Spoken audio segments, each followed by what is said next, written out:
Hey everyone, this is Ren from Strong Girls Knits, and I'm doing a little bit, I don't know, so I guess October there's like a daily vlog challenge kind of thing.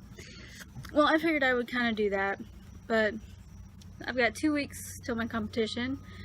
It's October the 14th, and I figured why not go ahead and do like a daily vlog with that, and then we can see, I don't know, you can kind of see where my mindset is, how things go, building up to a competition, and then the day of the competition. So all these might be about a day late, but that's okay. So but yeah, so I figured the first thing I would talk about, a big thing that I actually started last weekend to start prepping for this was sleep. And sleep is a very big thing. There's, you can, 6 hours of sleep is just fine, but if you can actually get 8 or more hours, that's actually really good for you. Which I know it's hard for some of us, especially us crafty people who want to do all the things all the time. But yeah, so I decided, after watching a podcast from Stan Efferding, I'll try and link him, but he's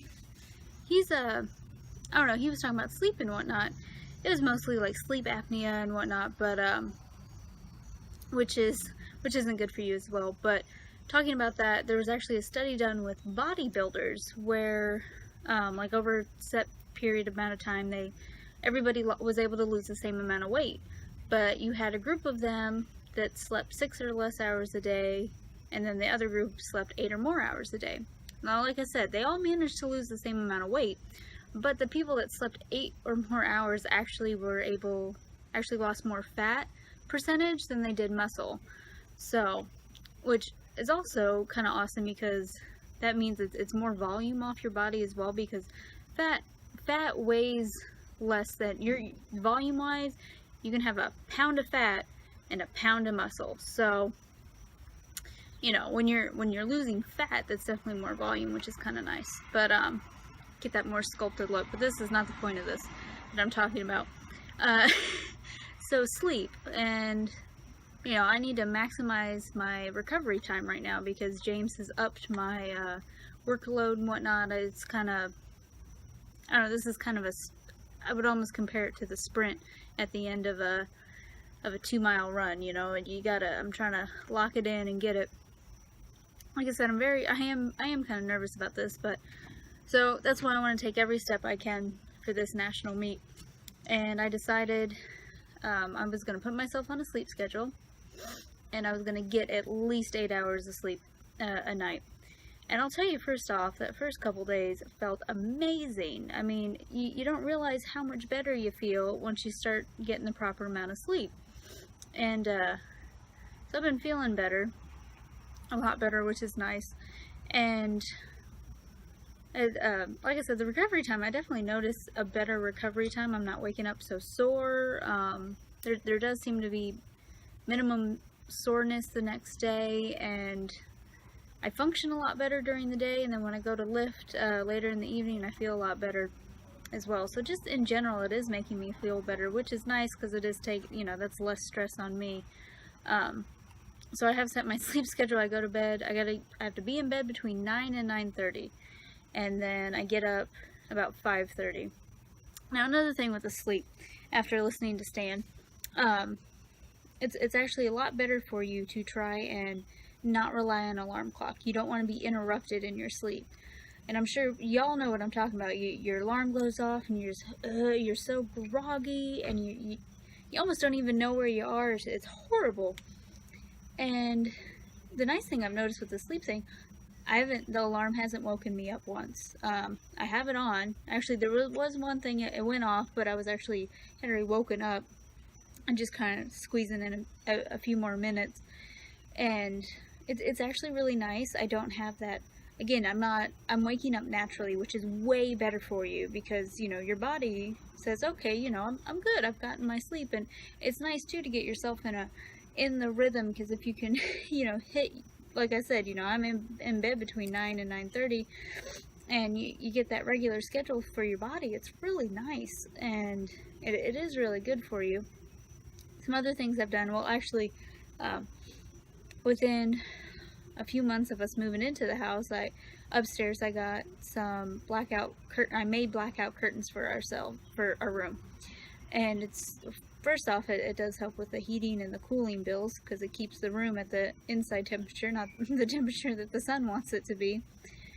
And it cuts out a lot of light. I do live in town, and I'm actually looking at a couple street lights right now, but light pollution sucks, and that's not good for you either. You know, it's the darker you can, the better.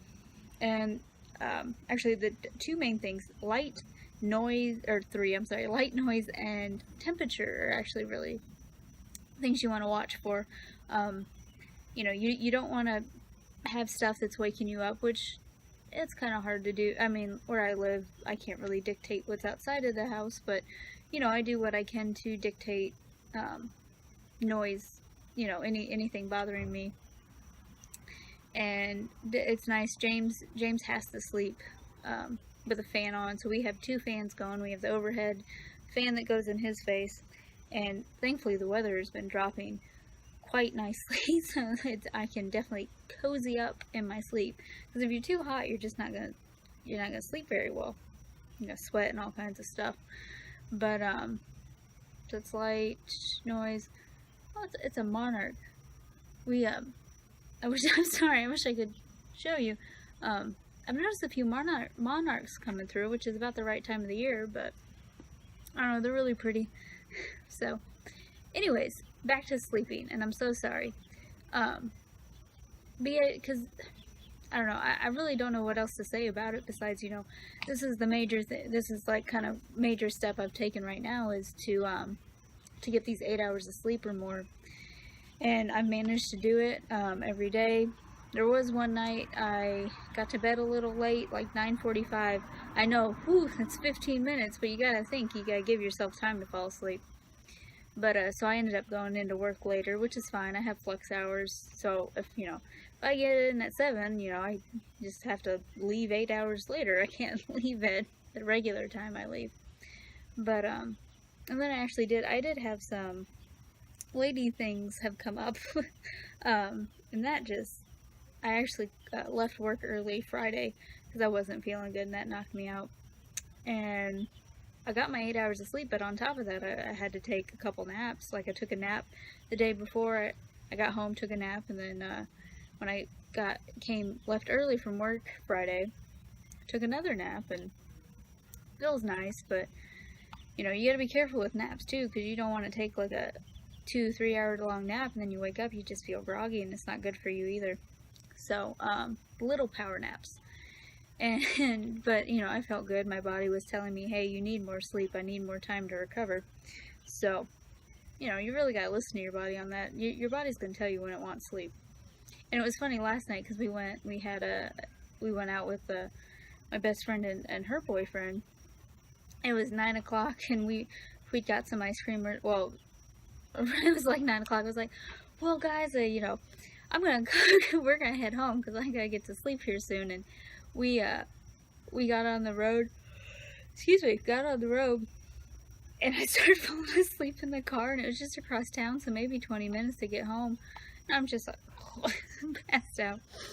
So I don't know. It's nice, and it is good for your body to be on a sleep schedule. So I definitely suggest that, really, for any athletes, anyone that's working out, or even if you're having a stressful time. Make sure you're getting your 8 hours of sleep, because then you're going to function a lot better. Problem solving, and just general, your brain is going to work better if you have enough sleep. So on top of your body and your muscle and everything recovering. So yeah, so that's day 1, making sure I'm getting enough sleep. Got 13 more to go. I'll talk to you guys later. Bye.